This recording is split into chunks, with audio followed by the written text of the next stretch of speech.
Hi, good morning. Yesterday we learnt about longitude and latitude, and today we'll study about the grid system.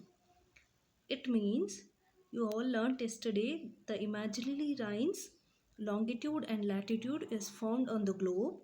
This meeting point, you can see here, this meeting point we call it as grids, and the whole network around the globe of meeting all these points is a grid system.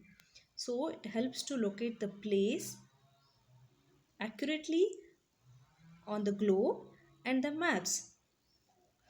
So if you consider this is a point, so based on this longitudinal line and this latitudinal line, the geographers or anybody can tell which is the place located here.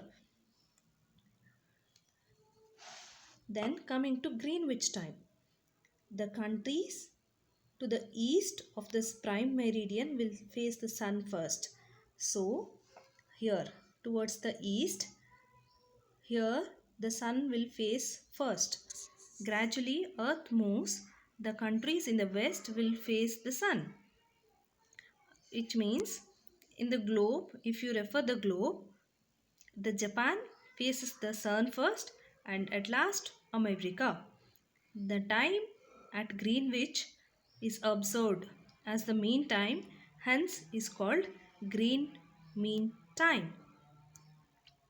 And the particular country can be based on the GMT. Then coming to Indian Standard Time, you can see the Indian map where you can see so many longitudes mentioned there. So how to consider the time like that?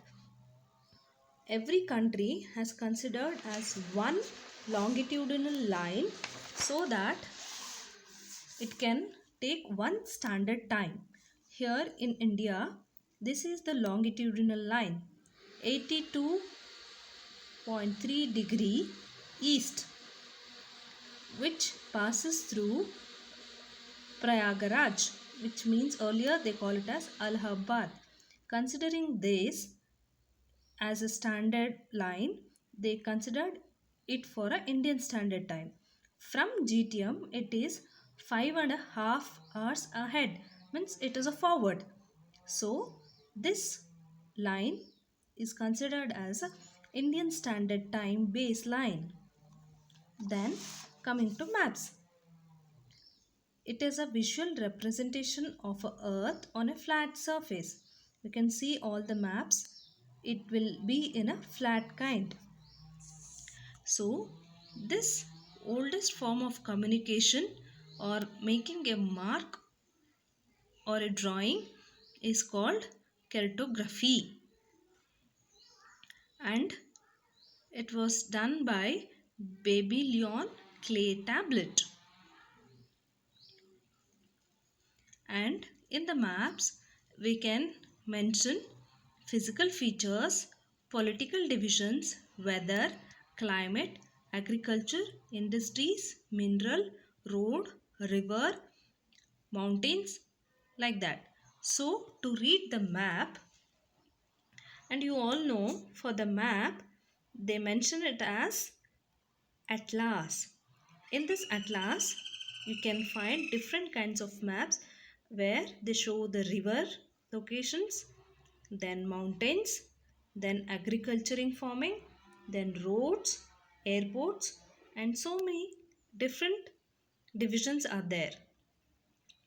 They mention with a different symbol on the map for a easy reading. Different symbols in the form of colors, signs. Then to know the map, you should know the direction. It will be easy for you how to read a map.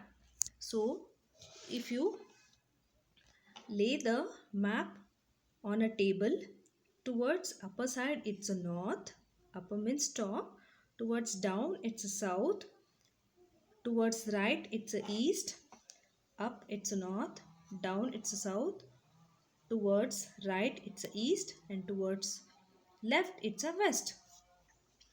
So this is northeast, this is northwest, this is southeast, and this is southwest. So this makes us to read the map easily. Then coming to the scale. If you think how a map can show a distance of a place. Think if Bangalore to Hyderabad is a 500 kilometer, how can a map show a distance of 500 kilometer? So to make this easy, a scale is mentioned. So for a 500 kilometer, they made a ratio as 5 centimeter. So you can see here this ratio for 5 centimeter, it's a 500 kilometer. So this kind of scale is mentioned on the map. So this will help to know the distance of particular place.